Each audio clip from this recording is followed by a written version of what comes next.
welcome to the World of Horror podcast with Mom and Mac. I'm Mom, aka Christina, and this is the podcast where we share our love of international horror. On the main show, Mac and I take a genre or subgenre of horror and pair an international film with an American one. And when we get very lucky, we have a special guest on to talk about a film that means the world of horror to them. And this week we have Ben and Rob from the Every Movie Ever podcast. And they were such a delight, you guys. We're so happy to talk to them. I was half COVID brain, all anxiety for this one, but like everything, it all turned out so much better than I could have ever anticipated. And we had a lot of fun. We had a great discussion. If you haven't seen May, we do spoil everything and standard disclaimers for adult language. So if you're in, welcome and on to the show. Thanks for having us on the show, by the way. This is awesome. Yeah. Thank you. Oh, we are so happy to have you. And I was trying to think about how I discovered you guys, and I'm not really sure. But, you know, when I heard that you guys do a weekly mental health check-in, Disguise does a podcast, I knew that you were my people. So that's awesome. Women tend to be better at saying, hey, we should talk, and just talking. And, like, that's the activity. Whereas men, at least in my experience, men would be like, that's insane. What do you mean? We just sit on a bench and just talk? Like, who does that? No, we've got to go for a beer or play golf, or like there has to be an activity. So Ben being cripplingly beta, we had to find something that he could do that wasn't. So yeah, we started Can't even argue it. Can't even argue it. You know what I mean? It's almost exactly it. But I'm a little confused, Ben. Are you autistic? Are you sober? Are you dyslexic? Like, what is your deal, man? So yes, I'm on the autistic spectrum. So I struggle with the emotions and stuff. It's difficult to kind of pick up on subtlety.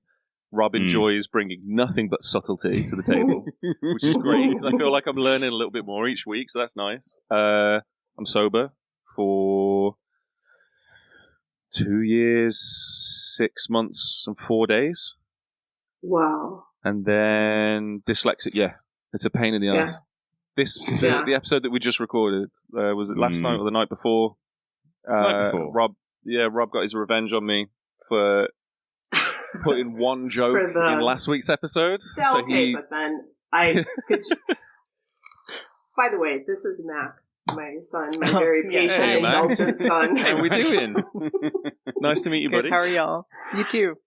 So, are you referring to licking strangers' buttholes? Yes, he that is. joke? That Okay. was one joke, right? So Rob's revenge was to... he wrote the entire thing in Old English, like Romeo and Juliet type Old English.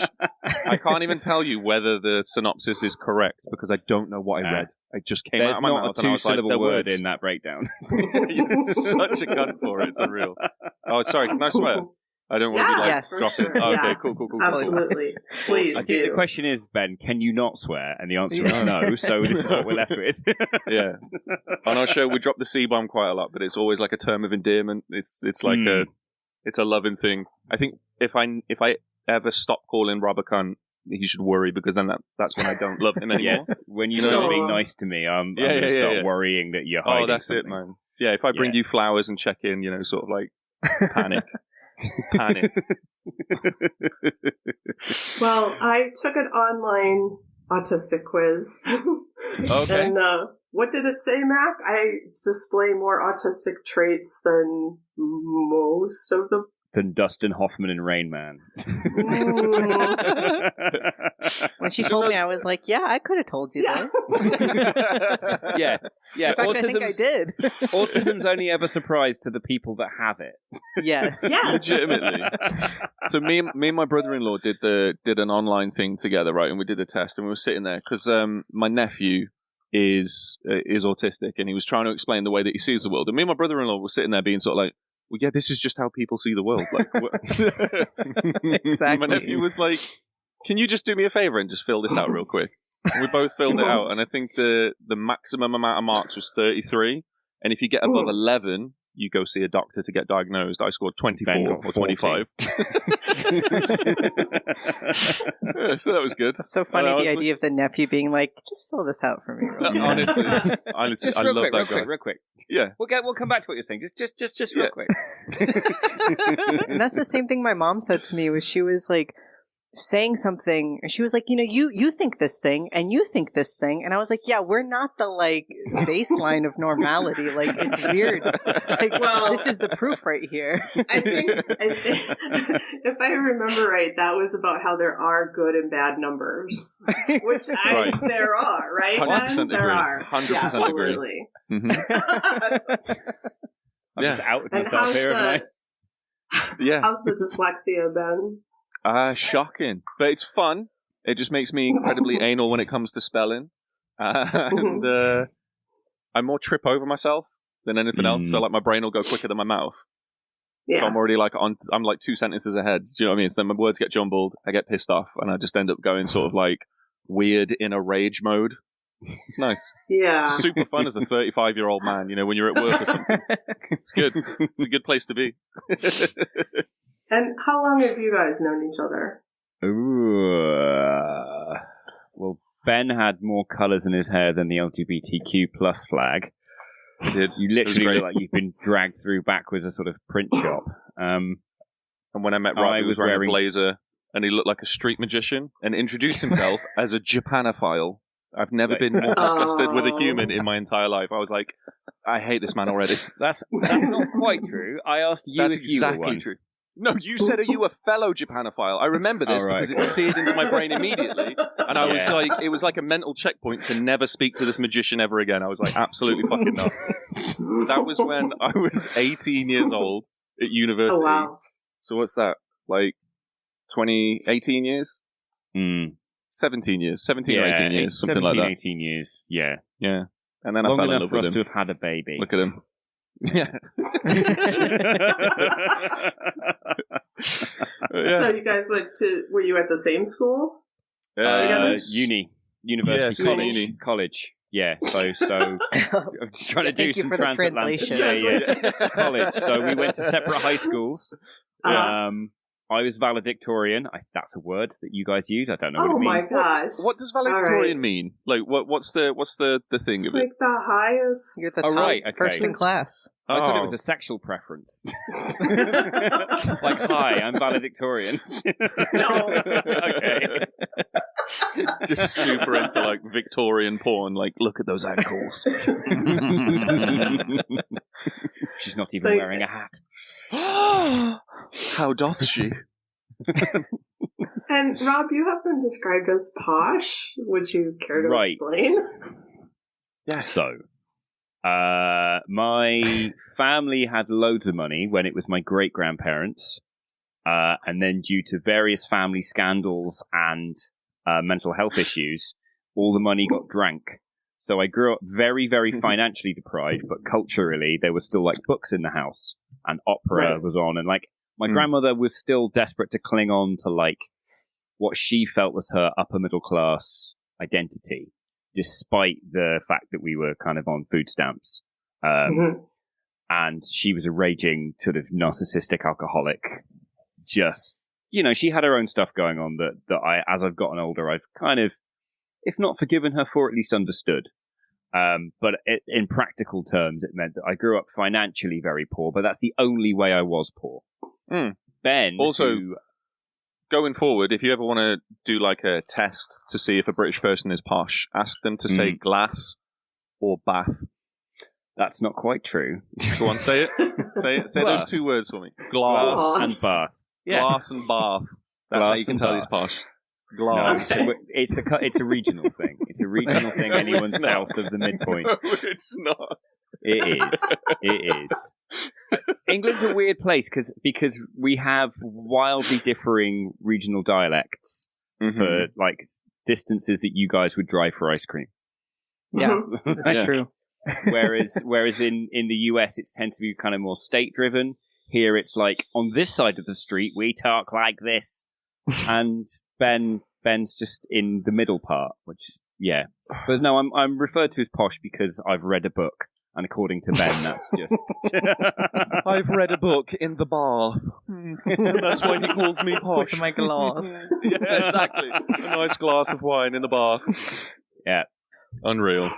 I was guys... literally just about to ask, how did you guys meet? But, you know. Well, funny story. I don't remember it, but... Yeah, I was pretty doped up at the time, actually, on some heavy meds, but... I can imagine. It was in Korea, isn't that interesting? Yeah. That's my fun fact, is that I was born in South Korea. Oh my god, do you have Korean... Do you have a dual passport? No, but that is the question everybody asks, is they're always like, so you're a citizen. They don't want us. No. Absolutely not. But he did get a birth certificate issued by the embassy. So that was no, it's not cool because it's made my life a lot harder because when I changed my name on like everything I owned, but then when I showed the DMV my birth certificate, they were like... This isn't real. What is this? Exactly. They were like, just get a passport. Just write this one off. So you've proven to us that you have a home printer. That's great. But you all your documents are all the ones beside the birth certificate. Oh, okay. And except for my credit score, it's really complicated. So I don't know if this is like identity fraud, but like now my credit score is not tied to my name right now. Oh my god, you're in a perfect position. That's perfect. Really you want to buy me a laptop? I'm nobody right now. Right? Oh wow, he's a ghost. That is pretty cool. That's awesome. But no, yeah. So Mac's dad and I were English teachers in South Korea, and oh wow, yeah, that's awesome.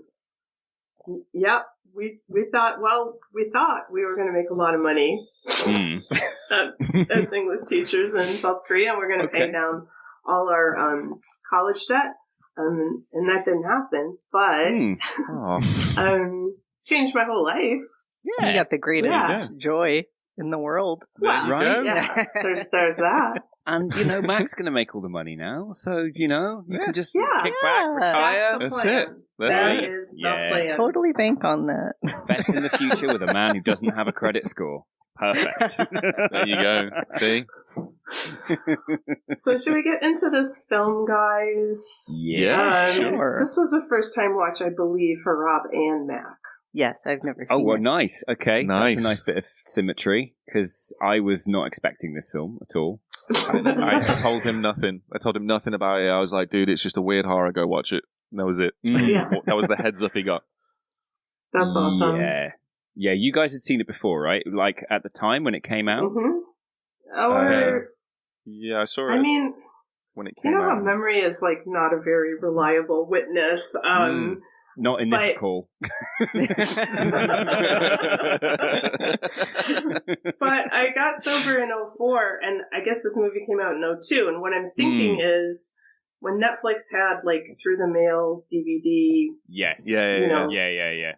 I'm thinking that's how I watched it because I can sort of remember the apartment I had, and I watched it a bunch. So that's awesome. Yeah. Awesome. Do you know what struck me about Netflix in the mail the other day that I'd totally forgotten? And I know it's like the kind of boomer thing of like, oh, Netflix used to come in the post. But like, it did. And secondly, the thing I'd totally forgotten is you didn't choose what you saw. You just wrote a list of films you'd like to see, and they would send one to you when it was available. Like, you'd have your 30 preferences, and they'd just be like, well, number 29 is available this week, so I hope that impulse choice you made 4 weeks ago is what you want for date night. Here's Schindler's List. Like... Happy Valentine's Day. So I can see this being a Netflix choice. A kind of like, oh, quirky little 2002 horror. I'll watch that. Oh my God, what's happening? And I thought that the initial shot where she's holding her eye, I thought we actually saw the knife go into her eye. Yeah. Again, like memory is just like really not reliable. But Ben, you said you saw this as a kid. Yeah, How by old mistake. were you exactly? 4 years old. No, I was in high school, and my sister used to look after me, and obviously she had her kids at the time as well. So on Friday nights, we used to go to Blockbusters, pick out a couple films each, and then spend the weekend just binge watching some movies. It was incredible. I can't remember what we went in for this weekend, but the Blockbuster in Telford had like a 50% hit rate on whether you'd get the right media in the box or not. So sort of like the only reason that I saw Taxi Driver is because they put the wrong disc in the box, right? So we get home. Right. Wow. I can't remember what it was. I think it was. You tried to rent Crazy Taxi for the. No, it was. I think it was Dreamcast. George of the Jungle. That one. You know the one with? Is it? Oh my god. Is it? It's not Tim Allen. Who's the? Brendan Oh, Fraser. Jungle to Jungle. It was Jungle to Jungle. Right. I remember. A film we were so supposed to watch obscure, that. I've never heard of it. I've not heard of that one either. It's terrible. It's awful. But we got Taxi Driver instead of Jungle to Jungle, so win-win. And then this particular weekend, we had May in one of the DVD boxes, and my sister put it on, and then carried on doing her housework and stuff, and left me and my much younger 2 nephews sitting and watching the film. Right. So we're sitting there. The film's opening shot of May clutching a bloodied bulbous eye socket screaming, and we were just sitting there like, this is an odd Tim Allen's choice. a good actor, isn't he? This is an odd choice. Is this Jungle to Jungle? Is this so we watched that on repeat for like, I don't know, 12 hours maybe. It was incredible. It was incredible. And then after that, I was fascinated obsessed. to know, Mac. Like, I think you're the only one here who may not have been around to witness early 2000s cinema at the time, right? Well, actually, I did watch a lot of movies that I think maybe I watched at too young of an age. Right, yeah. And so this actually, I very much was like, oh yeah, this is like a time capsule. I mean, I feel like if you have Sisto in something, like it's... 100%. That it marks it as early 2000s. But the fashion he didn't make and it past 2008. He was like Northern Rock and the financial crisis. He's gone. Yeah. Have you guys looked up what he looks like now? No. Oh God, no. Has he done a Robert just Smith? Take a moment. Let's have a look. Jeremy Sisto. Jeremy Sisto. Okay. He just looks like a dad. Mm-hmm. Oh my God. Yeah. I thought for a moment he was going to be like Robert Smith from The Cure, who in the 80s had this elfin, gorgeous little like twink boy, and now just looks like a melted melon. He's kind of looks like his head's gotten bigger. Yeah, he's got a he's very inflated. big... Yes. Yeah. But no, Jeremy Sisto's looking good. He's looking good. Yeah. He looks like that one guy at the barbecue that shows up 40 minutes late and brings nothing. I feel like he would ask to help grill. Or maybe just take over the grill. That's it. He'd bring his own tongs in like a holster. That's the sort of guy that Sisto's become. Yeah. But no, Matt, the reason I asked is because rewatching this, I was shocked to remember how inappropriately horny all early 2000s horror movies. Like, just out of context. Like, I've rocked up to work, here's my colleague, oh, she's kissing me on the face. Like, that's not a thing that's real and doesn't exist in cinema. But in the early 2000s, that was like every other scene. Yeah. It made me remember like 13 Ghosts. Oh, yep. Okay, yep. Just perving on the sister now for 20 minutes. What? Like, this film... I think it warped my sense of the world a little bit. Like, it gave me, shocking expectations that have never been met. Every day is a disappointment when I go to the vet. I've applied for every vet job of going, and not one person has licked my ear. Do you know how often I fall asleep in cafes with my hand up? Wow. It's a nightmare. It's the main reason Rob works in a cafe.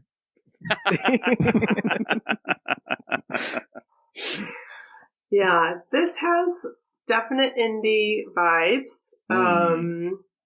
Which I was totally into at the, and I can be into today. But I don't know, some of the acting in some places was pretty uneven. Shocking, like, whose dad is it's a that? mixed bag. The main reason I wanted us to do this film, right, is because it's nostalgic as fuck to look back at 2002 and go, wow, that was the world. You know what I mean? Because you wake up every day in a minute and it's a little bit sadder. You look back at early 2000s, you're like, everyone was just in massive shoes, bell-bottom jeans, not giving a shit about anything. You can make any movie about anything, and like Rob said, throw tits in it, and boom, it's a slasher. You know what I mean? Every female member of the human race was on the brink of starvation. Yeah. Gosh. Yeah. Just watching this film, being like, Jesus fucking Christ! Like, I just wanted to throw sandwiches at the screen, like, please.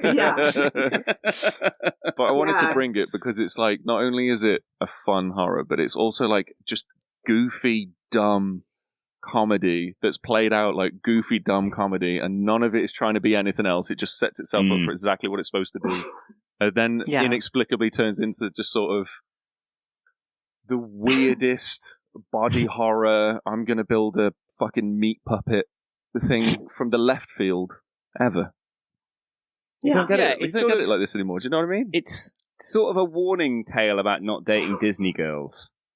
You go around to their house and just the bed is just filled with Disney plushies, and you're like, you are in your 30s. Oh, you have Winnie the Pooh wallpaper? Good. Did you say Uber or Lyft here? Which one's the quickest? I watched this like kind of back to back to get ready for this, and and I don't think I've seen it in between, like whatever 2004 and now, so I remembered things a little bit differently. Is she the manicest, pixiest dream girl like ever? Like, is she like the prototype, or? I feel like Jeremy Sisto is a manic pixie dream boy in this movie. Yes, because got the hands. And he's so I like weird, and like the fact that he's even flirting with her, I'm just like, this is already unbelievable. That he's I mean, I know he's kind of hesitant the whole time, but I was like, man, I would be like, I just feel like you could not pay me to go into this woman's house. Like, no, and like he works as an auto mechanic in a garage, but like you go back to his house and it's got like Nine Inch Nails artwork on the wall. Yes, and it's like, oh, he's like a cool hipster guy, and I'm like, that's not how mechanics are. That's just not how they are. Like, and then Anna Faris is kind of a manic pixie dream girl too. Yeah, somewhat too manic. That, I mean, don't get me wrong, I was violently attracted to her vibe in this film, but also, I'm 35 now, and I know that's danger. Like, 1,000%. Yeah. She is a walking red flag in this film, but it's fucking incredible. What I liked watching it fresh, not having seen it at the time, is I think you're right. There is an element of May being a manic pixie dream girl, but it's taken to such a degree that it becomes monstrous. And I think it's actually quite a nice antidote to the manic pixie dream girl thing. It's like, okay, Ramona Flowers and Scott Pilgrim's kind of cool, but what if you take it up a few more degrees and suddenly like, oh, this is horrific. I really enjoyed that. As a kind of counterpoint to the manic pixie dream girl, and be like, did we really like this? Do we really celebrate this? No, actually, no, this is horrific. I loved it. It has a really odd sort of dual. There's what's happening on screen, and then there's how it's making you feel, and those two are very rarely the same thing.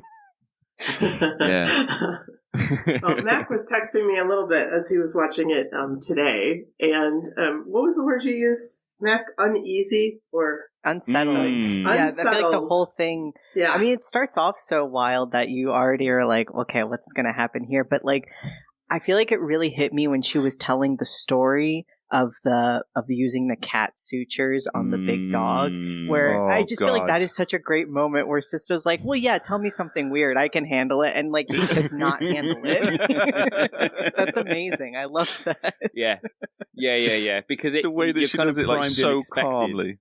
Yes, so straight faced, and you're primed and expected for something charmingly weird, you know, like and then the dog pooped. Aren't I weird that I found that funny? And him be like, nah, poop's funny, you're all right. And then it's like, and then his guts fell out all over the kitchen. And you're like, oh, we're in danger. Wow, that's super fun. Yeah. Or even her reaction to his film of like just being like, that was really sweet. Like, what? Yeah, dude, I watched this when I was like, I must have been like 14 years old, right? And, 14 years old, starting to be attracted to people, going through the changes And then this film appears on TV, and I'm like, I am fucking terrified of women. I am never going near a single woman ever again. So that was good. I cured it by watching Species, which then also pushed me well into my teens, and I was like, I think I might just steer off everyone forever. This is going to be lovely. They're either dangerous manic pixie girls or aliens in human skin suits. You know what I mean? Neither's That's preferable. true, is the sad thing. I know. I want to ask you all: do you sympathize with Jeremy Sisto's character? Ooh. Yes, I do. I don't think he's a good person, but I don't think you have to be a good person, and I don't think not being a good person means you deserve to get turned into a meat puppet. You know, like he's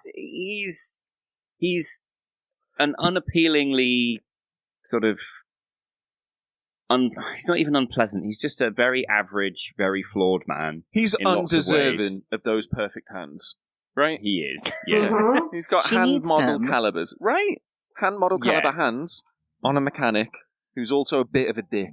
You know what I mean? Yeah. Doesn't pan out. But I think in terms of what he knows is being heard, because obviously she hears his sort of quick capsule review of her to his friends while he thinks he's talking in private. Mm-hmm. So, although we as the audience sort of resent his take on her, it's not what he's telling her. As far as he is aware that she knows, there was a bit of a spark there. He got a little bit freaked out. He backed off kind of politely and was like, okay, don't wait outside my house, and maybe we've gone a little bit too far too soon, and I'll see you around. That doesn't strike me as like, turn him into a meat puppet. What a prick. I'm like, I don't know, man. I'm kind of with May on that one, man. I'm kind of like, fuck it, take his hands. Yeah, I think I am too. I mean, he calls her a lunatic. Yeah, not to her face. But that's what makes it worse. Well, yes. I feel like I would. Like, I'm sorry. I think he's a liar. I feel like there's a private opinion, and then there's the opinion that you present. It's like, I'm gonna call bullshit on that one, because how many times weekly do you take the piss out of me for being autistic, dyslexic, and fucking like the sober vegan? Right? It's literally like that is a weekly thing. If you're doing that, if you're doing that publicly, what are you saying privately? Because that's fucking terrifying. No, it's okay. The difference is I've known you for 18 years, and I know how far I can push and have you find it enjoyable. With the stranger, if they came back to mine and then they started trying to bite my fingers off, I'd perhaps to you be like, that person was a fucking lunatic. And then when I saw them, I might be like, hey, let's just call this off, Oh God, I would love to be there for that interaction. I would feast off that audience. I would feast off it. So Rob, what did you really enjoy about, hanging out the other night? What was it? Tell me in detail. I feel like he might be better than me, because I feel like I would just flat avoid her and never say anything to her. Yeah, but he at least was like, listen, it's not going to be romantic, but, I feel like that was nice. That was nice. You could just cut all contact. I mean, fuck it. You're not even got a credit score. They can't even find you through your purchase. They can't find you, so who cares? They're just banging on the desk at the DMV, being like, who is he? We've just got a home printout, but it's all in Korean. We don't know.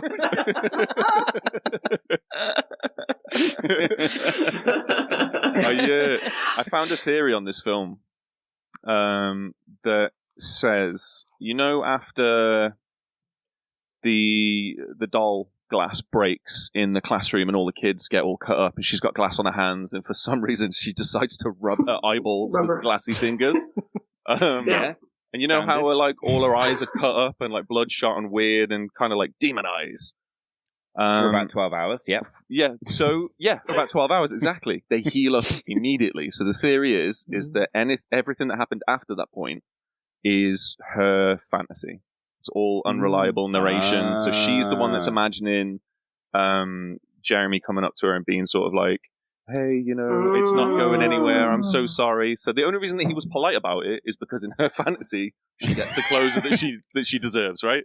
And then also, I could believe it, because then she can talk to people, like she has a normal tone of voice. I mean, I don't mean to be rude, not like normal, but she's not like heavy breathing when she talks to everybody. Yeah. And she's pretty cool.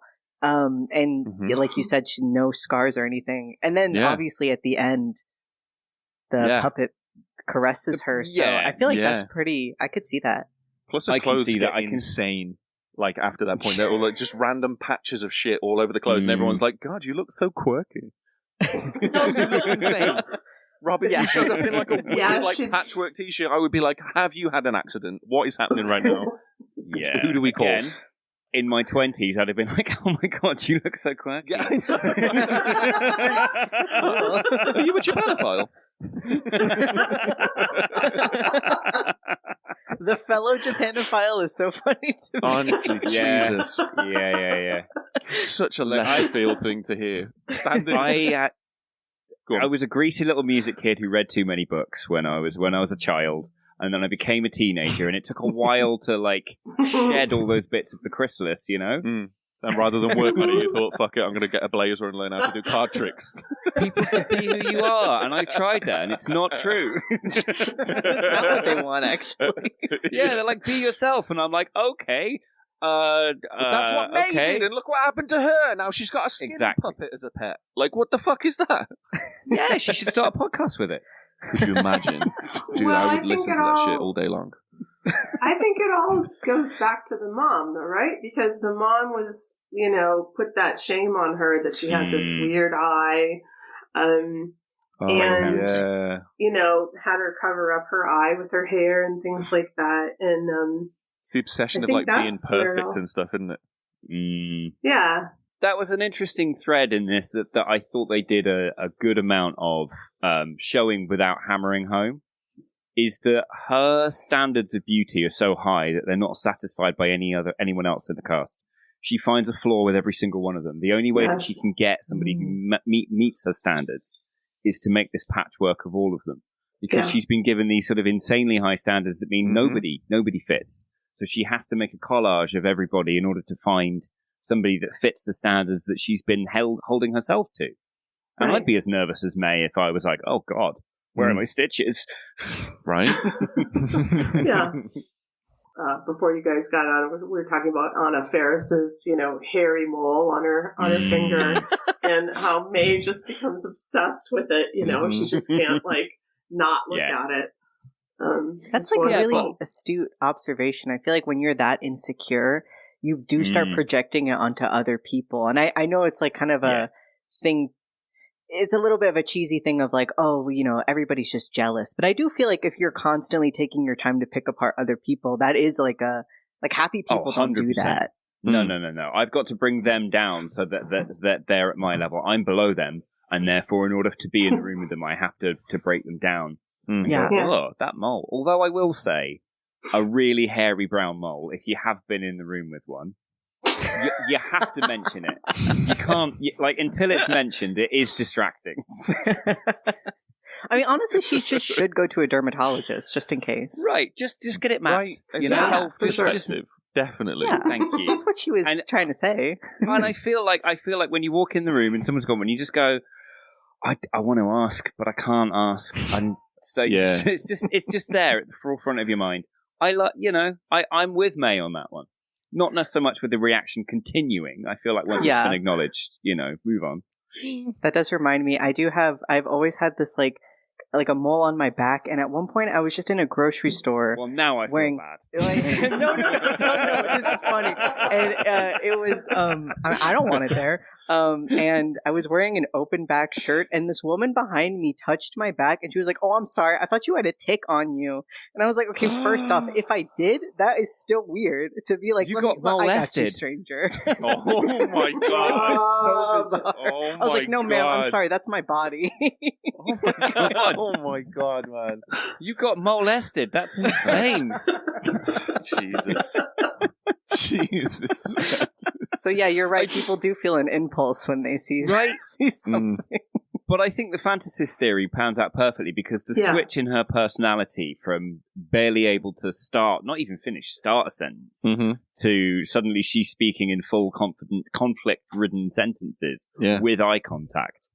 I'm like, okay, that's either fantasy or you found the cocaine. It's 1,000% like it. It's you know, when you go through arguments in your head in the shower and you're like, yeah, I could have fucking said this to them. Yeah. Oh, God, that would have been good to say. It's just that.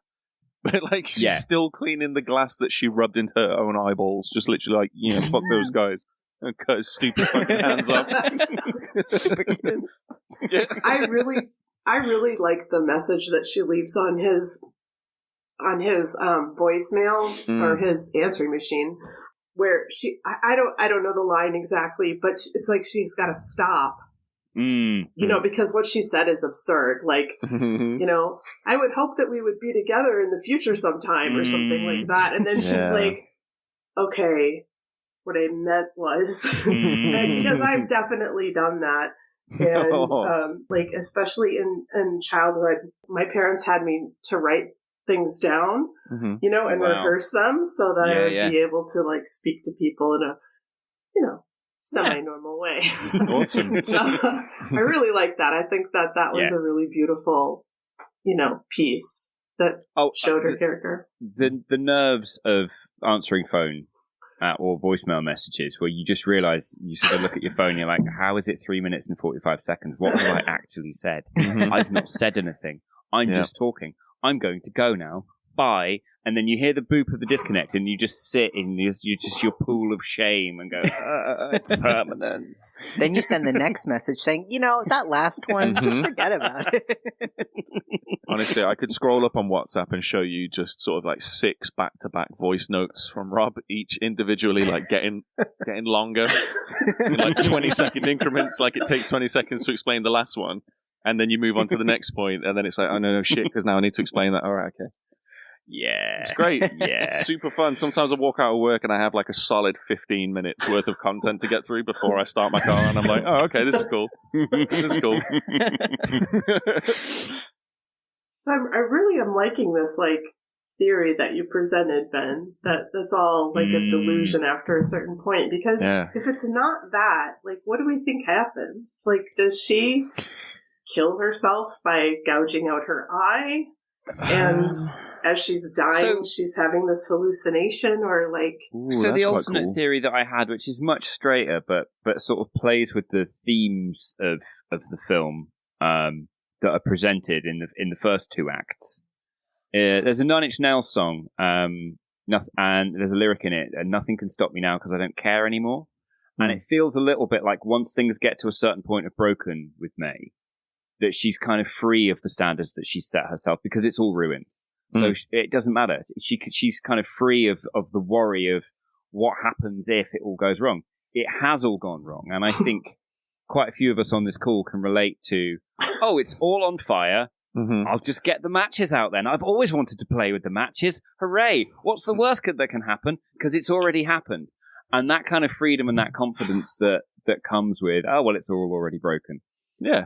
If it's not the fantasy, then I think it has to be that. It has to be her kind of embracing the wrong and just going, do you know what? I'm done trying to live by the rules that they've set, and I've done a murder. So, you know.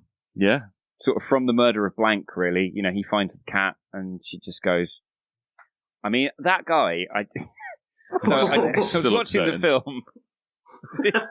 Watching the film, and it was this weird sort of set of revelations. I was like, that is not a real haircut.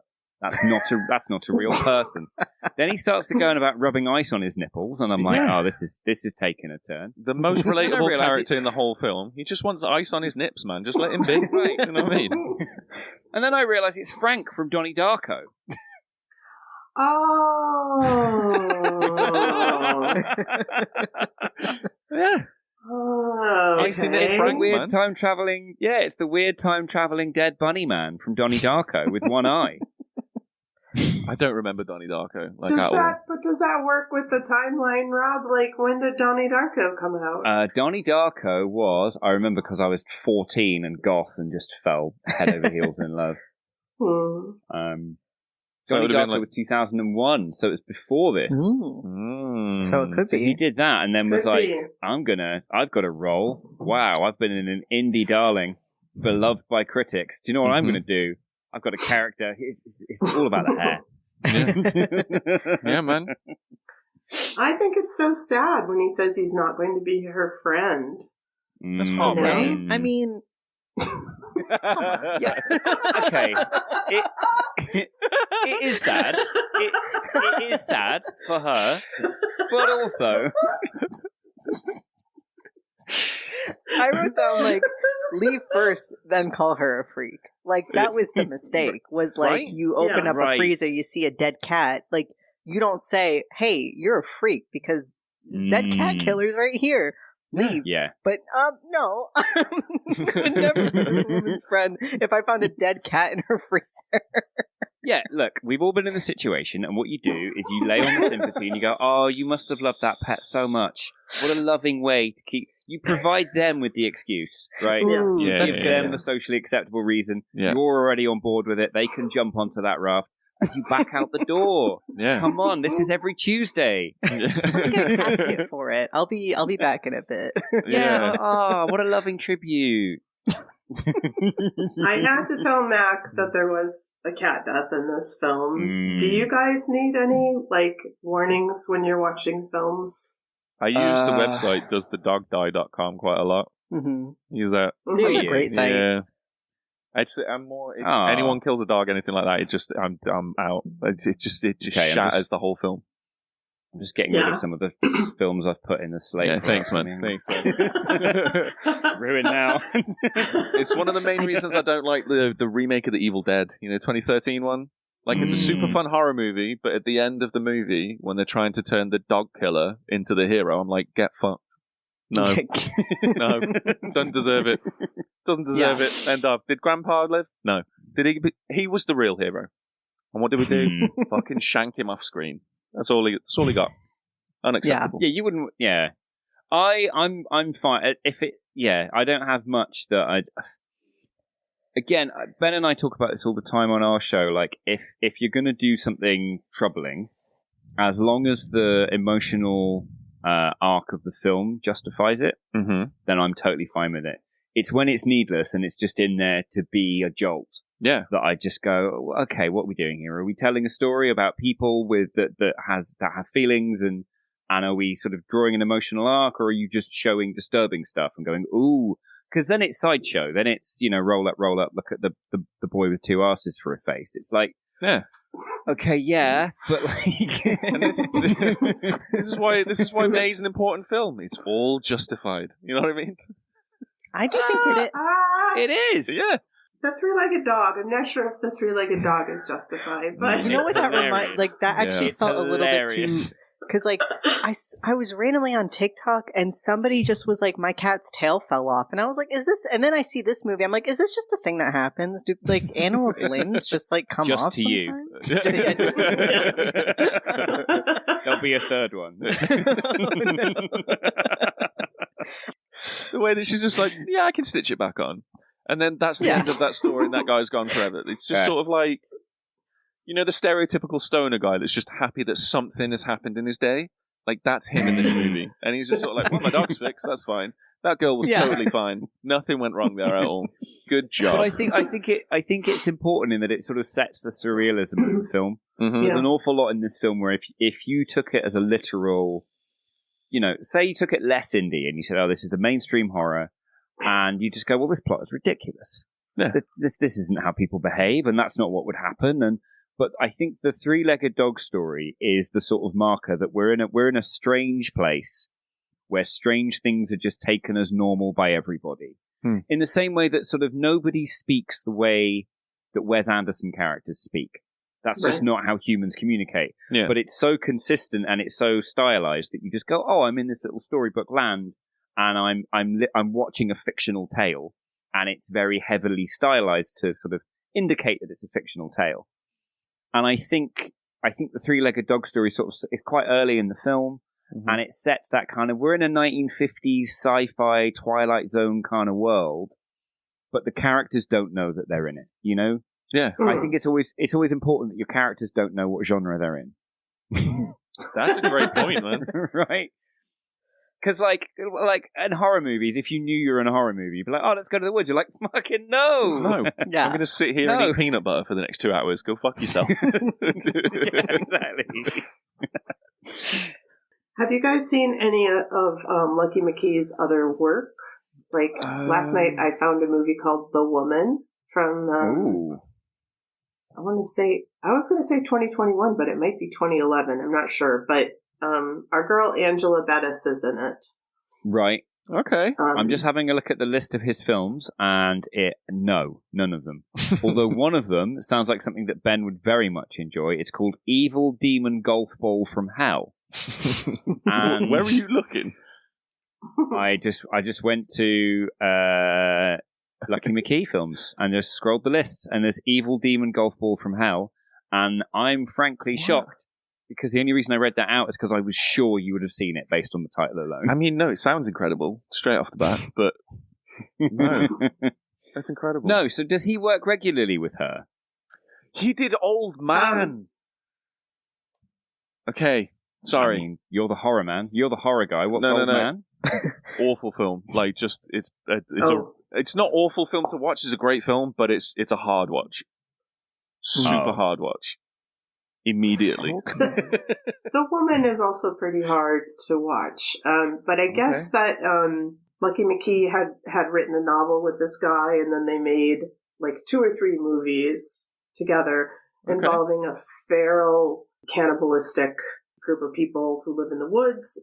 But I think I saw the middle one or the last one or something. Right. That's the one that is The Woman. But I would recommend it.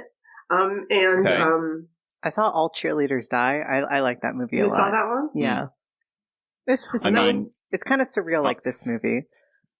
I'm such a horror newbie in that I kind of did the big franchise horrors. I watched a lot of them when I was a kid with my grandmother, who had stacks and stacks of VHS of like old Hammer horror and like 1960s, like really pulpy stuff. Mm-hmm. And then I just sort of let it go by for decades, and then started a podcast with a horror-obsessed man who's seen things that I didn't even know existed. And so, no, this is my first Lucky McKee movie. I'm curious to see more. I think The Woman and the Demon Golf Ball from Hell are on the watch list. God, Demon Golf Ball from Hell, I'm actually going to try and get that right now. And Mac, you'd recommend All Cheerleaders Die? I think so. I don't really remember it that much, but I just do remember it being very silly and nice. kind of cute in a cute way. I think this is kind of cute in a cute way. Yeah, I think May's kind of cute. You kind of want to you want to look after her, and like you want her to do better. But from a distance, I want the every best mistake for her. she makes. Yeah. I think when you like are in May's head, it makes so much sense. Yeah. Like when she's like making out with Jeremy Sisto, and she just has to keep his hands like. Yeah. You know, she has to see where his hands are all the time. I think that is such a wonderfully choreographed sequence between the two of them, and when she bites him, she says, "Just like your movie." Like for her, she's confused because she's like, she has no experience. Yeah. I don't know how to do this human intimacy thing, right? He sets her up for a way of life. She steers into it, and he's like, "Whoa, Nelly, that's not what I meant." Yeah, so, no, this is just for looking. Yeah, but it's typical toxic 90s masculinity, isn't it? It's like, do you know what I'd like to do? This. Okay, let's do it. No. Yeah. Yeah, for sure. Well, I also really like it that he's really into Dario Argento, I guess. And and did you see at the end of his film, it said Regia D? Yes. You know, like, oh, come on. Like, so pretentious. But that makes so much sense, of course. It really if he does. was in film school, that's what you would put. Oh, okay. I suppose that explains the apartment, because I was like, there's just no mechanic whose apartment it's like. But okay, he's a film student. But yeah, no, okay, that does make more sense. I think I don't know, the mechanic stuff I think is a little clunky. Because I think he's a mechanic so we can see him sort of feeling that car. But beyond that, I'm not really sure why he's a mechanic. I feel like David Cronenberg's Crash must have come out maybe a year or two before, and they were like, let's have a man with nice hands stroke a car. Yeah. Do you know, I watched David Cronenberg's Crash for the first time at the age of 12 with my grandmother. Nice. Oh, wow. Nice. And she started the film, and it starts with, oral sex, just straight off scene one, set the scene. Okay, oral sex on a plane. she's there, she's going, okay, well, I mean, this is perfectly normal. This is just what adults do. And as the film goes on, that line became harder and harder to stick to. Yes. This reminds me of one time my dad was driving me somewhere. Like, this was right when My Humps by the Black Eyed Peas came out, and I was in middle school, but we were just listening to the whole CD, and that's not the first track. And we're just listening to the CD, and then My Humps comes on, and we just listen to the whole thing in silence, and then he turns it off, and is like, you know what, let's listen to something else. You can't turn it off halfway through. Well, yeah, I guess that's what you just got to go. No, we're in this now. We're just here. But this then is he just how we tapped live. out. Like a coward. You get to the end of the track and you go, "That was lovely. I'm not sure what the next one is, so we're going to put Queen back on." It can only get worse from here. I had a similar thing with my dad. I remember being about 6 years old, and the Everly Brothers' "Wake Up, Lil Susie" came on, and I was like, "Why is she asleep?" And he was like, "You'll figure it out." Never have. Never have, and that comment haunts me to this day. I'm like, what did you think it was? Like, okay. What is that called? Sleeping Beauty syndrome or something? Yeah. That's a kink, Ben. But I don't. Beyond that, I don't know. It is. Stop it. Yeah. No. Yeah. Ben's quite innocent in the ways of the world, but it is. Hey, right? I'm more interested in collectibles. I watched May and Species at a young, tender age. You know what I mean? That was my formative years. Species, I think that would be more traumatic, maybe. Oh, yeah, but it totally holds up. I watch it on like an annual basis just to refresh the fear. You know what I mean? Just be careful, though. Rob, did you see a movie at an inappropriately young age that haunts you to this very day? Crash. I mean, Crash probably was where a certain part of my life started to go a bit wrong. Yeah. Nanny Crash brought the party too early, right? Yeah. Now I think about it. So there was a weird Hammer horror movie that I forgot. I think it was called The Creeping Flesh. Yes, we've done it on the podcast. No way. I don't know what age I watched it at, but I watched it and I must have been like small, because I've watched it since, and I'm like, haha, this is fun. But there was nothing fun about it when I was a kid. I think is it one where there's like red glowing eyes in the back of the train? And that was just like, it's the fact it was a train. So, you know, on Train to Busan, the Korean zombie movie, and you're like, well, they're on a linear transport. I mean, you have to get to and it was a similar thing, but the 60s and slow zombies. And I was just like, well, they're fucked. That's just it. You can't leave a train. The emergency alarm's not going to work. You'll get fined 50 quid. I don't have 50 quid. I'll just die. I think that like obscure, not so popular Peter Cushing Hammer horror movies that for some reason I was like, oh, this is terrifying. And you watch it now and you go, it's goofy as hell. But to an 8-year-old, it's the intent, you know? Yeah. It's and Salem's Lot. That fucking kid tapping on the window of the 1970s Salem's Lot. Still fucks me up. Just absolutely not.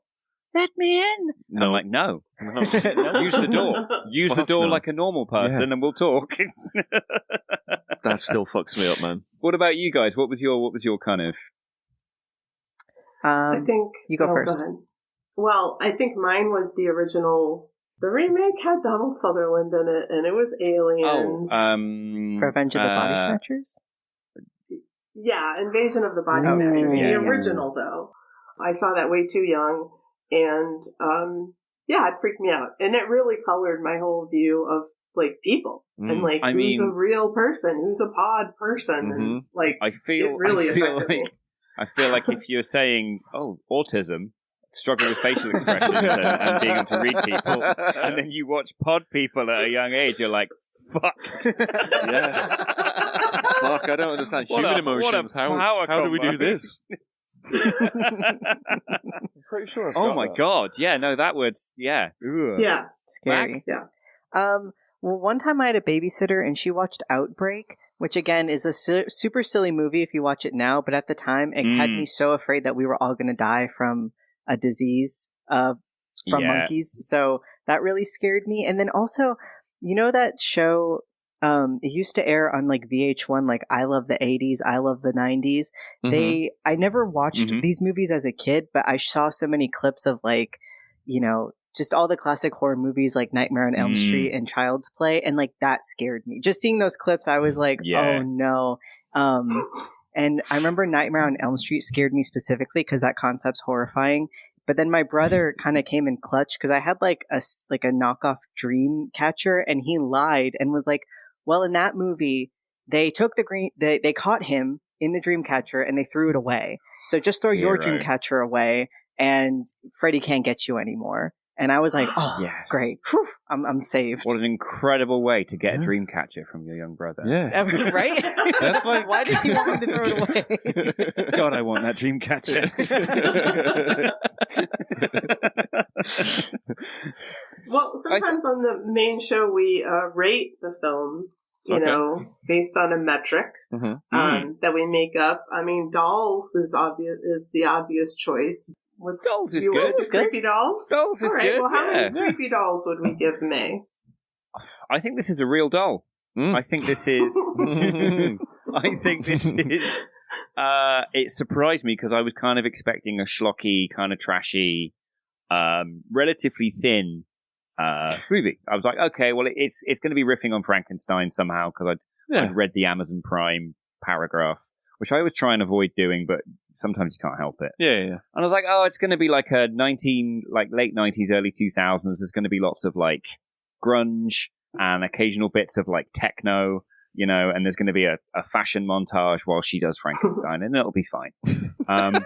It was so much more than that. The fact that I recommended this film and you're just sort of like, oh, yeah, so I've never seen this before. It's definitely going to be some schlocky piece of shit from the early 2000s. It's nice. It's good. It's good. No. I love the film 13 Ghosts. I can't defend it, but I love it. Yeah, to be fair.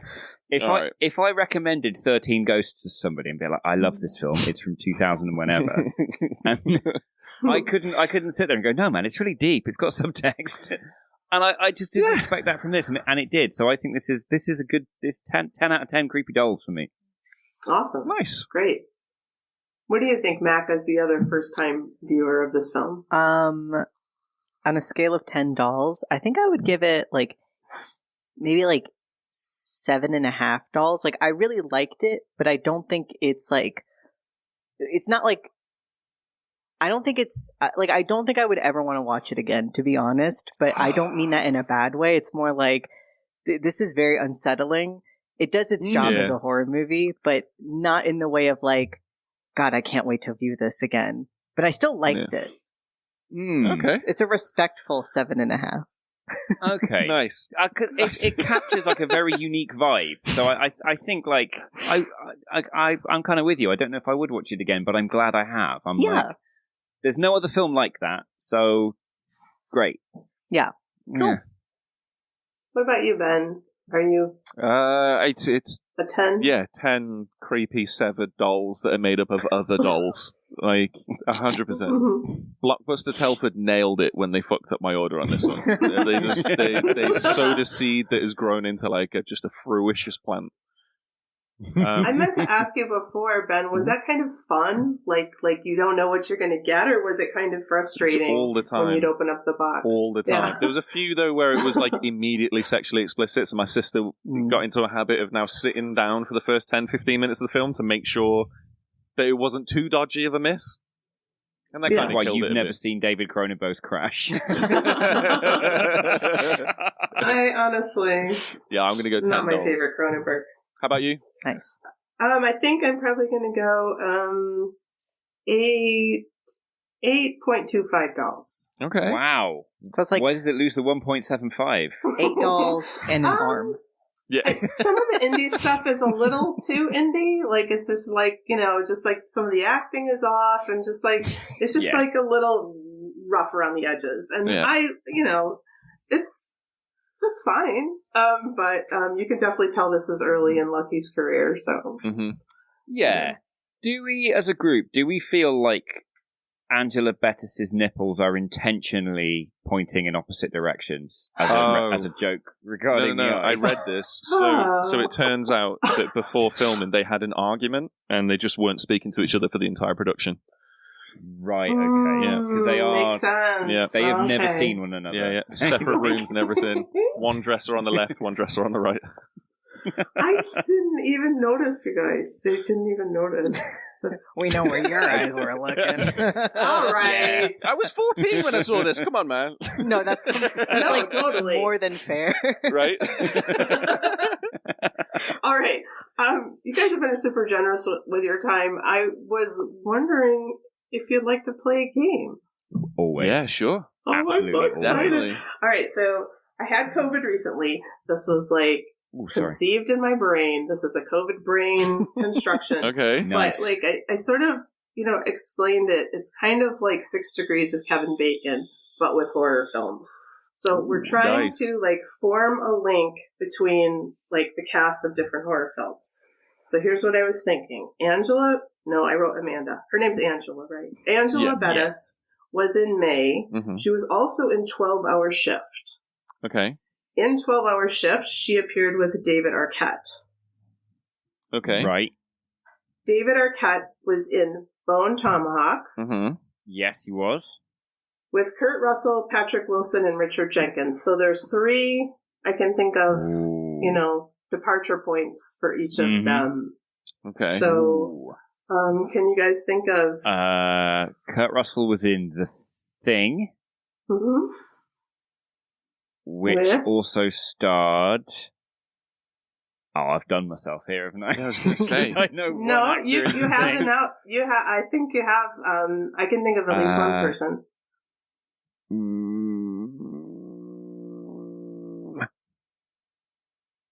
I don't think I can. So, okay, I'm going to go back. Okay, so he was in... David Arquette was in Bone Tomahawk. With...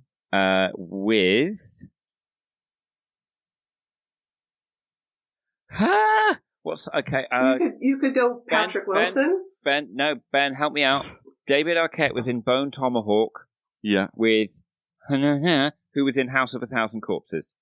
Oh, Sid Haig. Thank you. Sid Haig, who was in House of a Thousand Corpses, the Rob Zombie movie. Ben, you take it from there. Okay.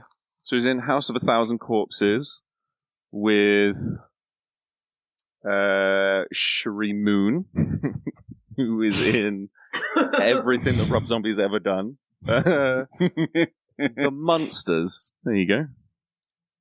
The Munsters. The Munsters, his latest awful movie. Oh, that just always reminds me. We did this thing a couple years ago where I had like different people from different podcasts to give me like their top 5s of the year, and somebody chose The Munsters, and Mac and I were like, Did they only see 5 films that year? Or I don't know. I think what it was recency bias, and so I think he was just kind of rattling off the most recent films he had seen. I got really drunk last night and watched The Munsters by accident. And The Munsters. I'm looking up the cast for The Munsters. I'm cheating a little bit, but I remember the recency bias with the latest Texas Chainsaw Massacre. When it came out, I was like, this is what Halloween Ends should have been. And then I rewatched it and was like, no, they're both shit. Like, they're both shit. Like, I don't know what I'm doing here. I've had to sit through so many conversations of you discussing the entire plot in detail of the Halloween franchise. Yeah. With me constantly going, I've not seen any of them, Ben. Ben, I've not seen any of them. I've not seen any of them. And you're like, and another thing. And I'm like, I've still not seen any of them. The worst thing is, right, is when Halloween Ends came out, I booked the day off work and I bought tickets to 3 showings. I bought the IMAX showing for like 11 in the morning, and then I had 2 more showings that day. And I fucking hated the first one, and I was like, I'm too poor to be wasting money on tickets that I'm not going to use. So then I had to watch the film again in the same cinema. So all the staff saw me walk out of a film looking furious. buy more popcorn, and then immediately go back into another screening. And What's this guy's problem? They were literally just like, what the fuck is this guy doing? I'm just like silently fuming to myself, mumbling at my popcorn, being like, fucking piece of shit, man. How is he allergic to a fridge? What is happening? How is that his biggest weakness? And then I drove to the next town over to watch it again that evening. It was good. I'm still not over it.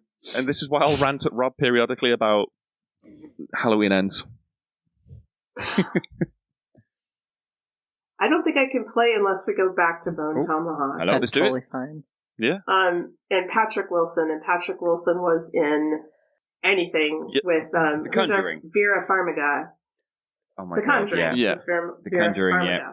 And I forgot to mention there's a special wrinkle to this game. Okay. That if you can find a movie that has something to do with a doll, then you automatically win the game. So Conjuring has got Annabelle in it, so I've immediately swooped in and got that point. Annabelle's in The Conjuring. Thank you for leading us to The Conjuring. Okay. Vera Farmiga was in The Orphan, which has also got creepy dolls in it.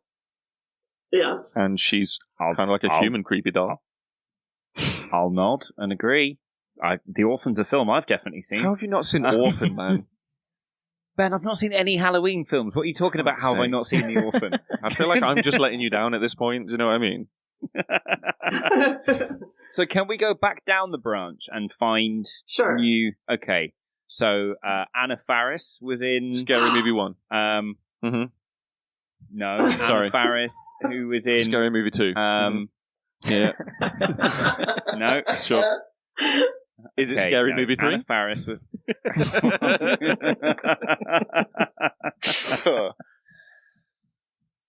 Anna Faris, who was in... I've forgotten now. Is it Scary Movie 4? This joke works exactly one more time, and then you have to give your answer. Okay, fine. No, it's gone. Okay. The only other one I can think is Brokeback Mountain, and that's not a horror. That's a delightful, delightful film. She was in Observe and Report. I don't know if that's a horror film. Which is the one that she was in where she plays a dealer? And I remember it being at like a peer fun fair. She was on a Ferris wheel. I can't remember what it was called. On a fun fair? Yeah, it's like a peer seaside town fun fair thing. I think she was a dealer. I think she plays a dealer. I can't remember the name of the film. Lovers Lane. Lovers Lane. I had to cheat as well then. Lovers Lane? I just remember Hook Hand Man. Or I tell you what else she was in. Scary Movie 5. Oh, that was it. There it is. There it is. Mac, you want to give it a shot? Come on, Mac, you got it.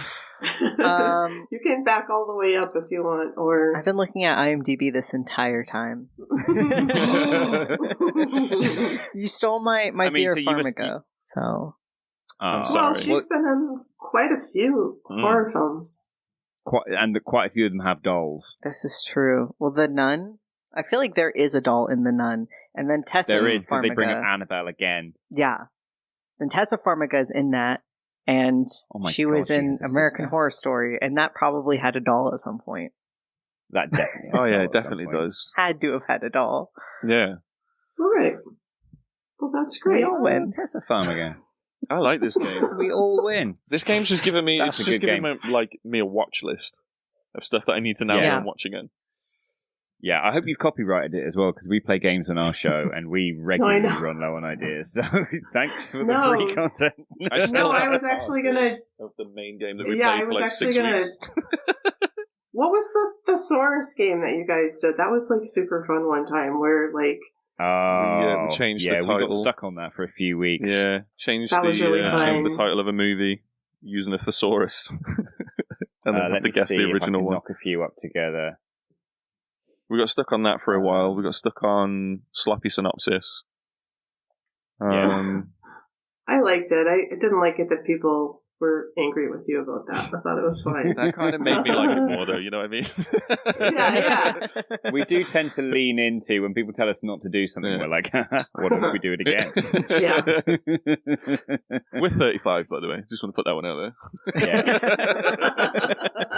there. Fully grown adults, and this is how we live choose to live our lives. You know what I mean? Someone, random stranger on Instagram. I don't think you've done that enough already. You're like, yeah. Well, here's 6 more weeks of it, buddy, who doesn't listen to the show ever.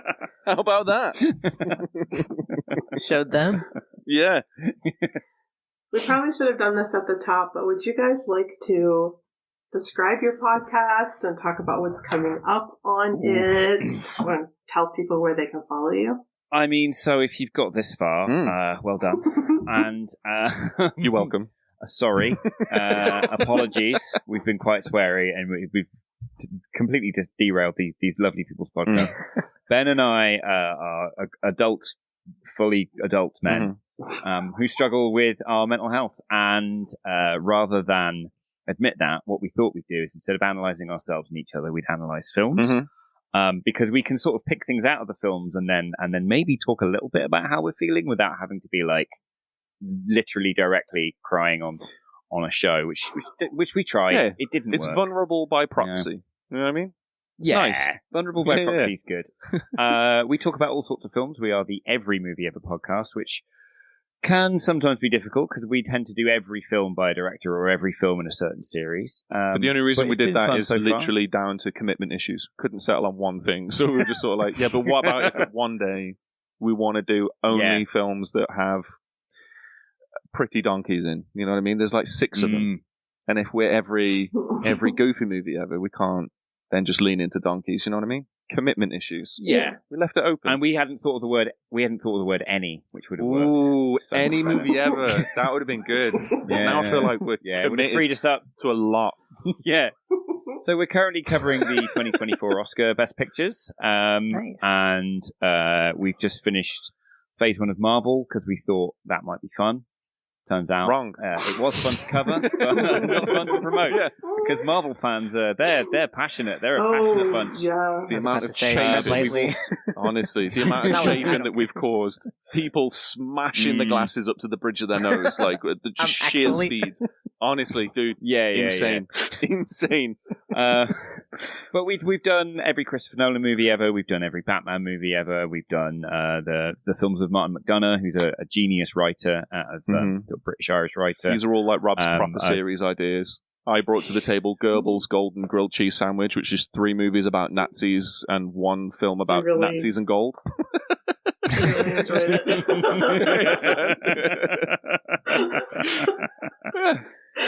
Yeah. We try and balance it. But in all cases, we try and keep it sort of light, fun, and equal sort of mix of entertainment and information and insight. And yeah, we were enjoying it. Again, we do it because we enjoy hanging out with each other, and then the fact that it's a show is kind of a nice thing that's alongside. Yeah. I mean, that's great. That's it. Yeah. You can find us everywhere. Well, thank you guys so much for joining us today. This was a really fun discussion. Absolute joy. Thanks for having us. Absolute joy. So next week, same time? I'm just kidding. We're best you guys friends have been now, great. Yeah, 100%. Yes. 100%. I've turned into May before your eyes. Anyway, thanks so much for coming on. You guys are the best. It's been so much fun. Really Thank you for having us. Honestly. Right. Well, I guess it's goodbye for now. Yeah. Ta-ta for now. See you soon, guys. Have a great day, guys. You too. You too. Bye-bye. Take care. Bye-bye. Bye.